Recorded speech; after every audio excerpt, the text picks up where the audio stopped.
Hi there, my name is Deja Bwade. Thank you so much for joining me today on smartbusiness.smartmoney.com. I'm delighted to welcome you. So, how do you start a business, or how do you start a new initiative? How do you start something new? How do you start a new business, a new initiative, something that you would like to do, okay? The first thing is an idea, all right? What do you want to do? And what does the idea look like?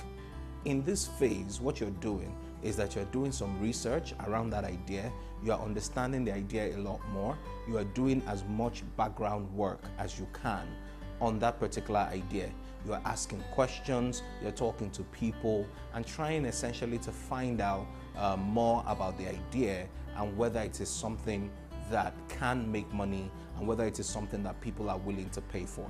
At this phase, you've not really invested too much in anything.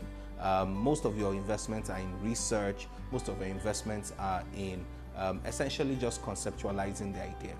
The second phase you get into is what I call validation. At the validation phase, what you're doing is really validating your idea.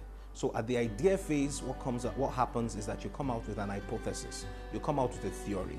At the validation stage, you get people who will buy into your theory. In other words, you test your theory to validate that that theory is reality. In other words, can you find someone who will pay for that idea? For example, how do you develop a minimum viable product that you can share and people actually part with their money to pay for? This is not something that you do where someone tells you, don't worry, I'll pay for it. You must actually get the person to actually pay before you can say that this idea has been validated and this idea will work. The third thing you then want to consider is maybe you need to get a team of people that you can work with in implementing that particular idea. Now, the thing about a team is that they don't all have to be on your payroll. You can outsource certain things, you can outsource certain services, you can outsource some components of that particular idea. But the idea behind getting a team is such that they bring in their expertise and they try to help you bring that idea to life. And so what you're looking at doing is that you have conceptualized the idea, you've tested it, you've done a minimum viable product, the idea is viable, it is scalable, it's something that you can implement and something that people are willing to pay for.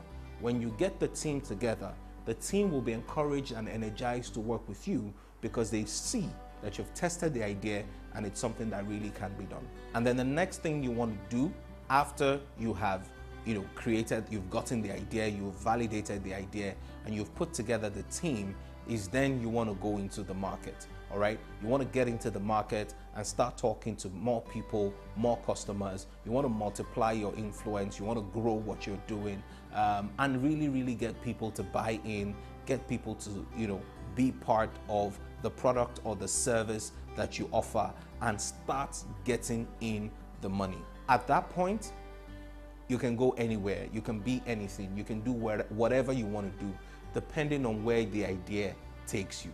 But listen, it's really important that first you do your research on the idea. The second thing you need to do is to validate the idea. What's the smallest way you can start implementing, and how do you get people to pay? The third thing is to look at a team, build a strong team. You don't have to pay everybody on that team. And then the fourth thing is to get into the market and start getting things done. Thank you so much for joining me today on smartbusinessmoney.com. My name is Deja Bwade, and I'll see you next time.